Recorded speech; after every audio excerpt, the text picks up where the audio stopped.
Have you ever noticed that when certain people enter a room, no one announces them, no one reacts out loud, yet something changes? Conversations slow, postures adjust, eyes follow. Why?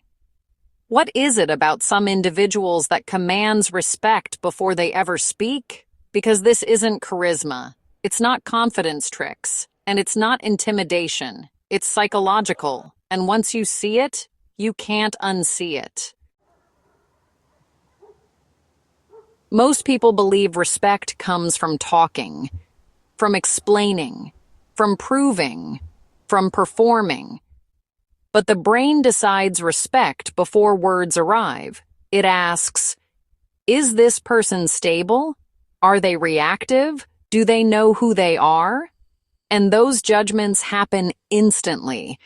That's why some people lose respect the moment they speak, and others gain it by staying silent. Most people enter rooms asking, "Do you see me?" Respected people don't. They enter already complete. Psychologists call this self-referential independence. Their self-worth isn't borrowed from the room. And here's the uncomfortable truth. The more you seek attention, the less authority you project. Because need signals instability. Respected individuals don't scan faces. They don't adjust for approval. They don't chase reactions. They are already anchored. And anchoring feels like strength. Watch how they move. They don't fidget. They don't rush. They don't over-gesture. Every movement has intent. Psychologists call this motor efficiency.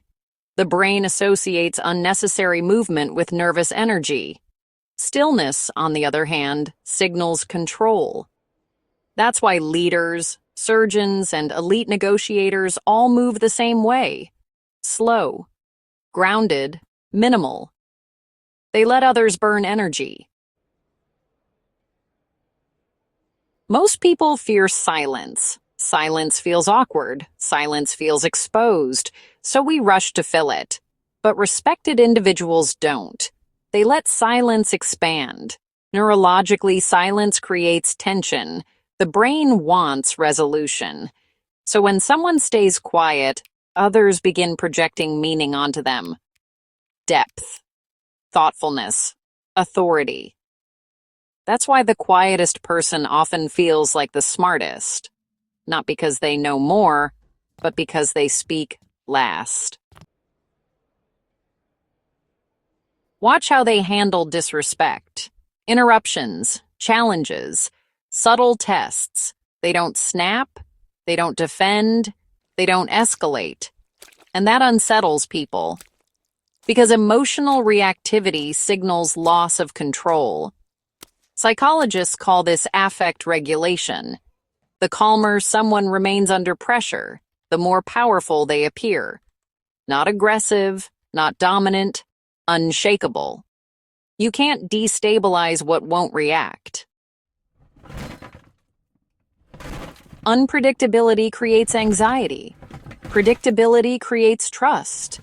Respected individuals behave consistently, with authority, with peers, with subordinates. They don't perform upward. They don't shrink downward.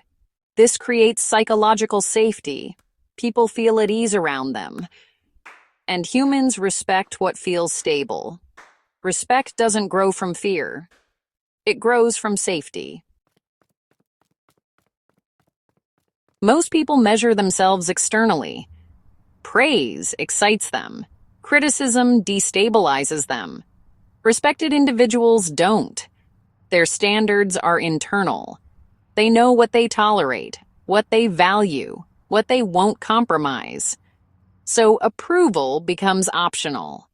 And when approval is optional, respect becomes unavoidable. Because nothing commands presence like someone who doesn't need permission to exist. Notice how they sit. They don't collapse inward. They don't overexpand. They occupy space naturally. This signals existential legitimacy, the belief that one deserves to be here. People who apologize for their presence invite dismissal. People who assume belonging invite respect. This isn't arrogance, it's certainty. So the real question isn't, how do I make people respect me? It's this, what am I doing that quietly undermines my presence? Do you rush to speak? Do you over-explain? Do you react too fast? Do you seek validation? Because respect isn't added. It's revealed when unnecessary behaviors fall away. Silence, stillness, self-trust. That's the psychology of people who command respect without saying a word.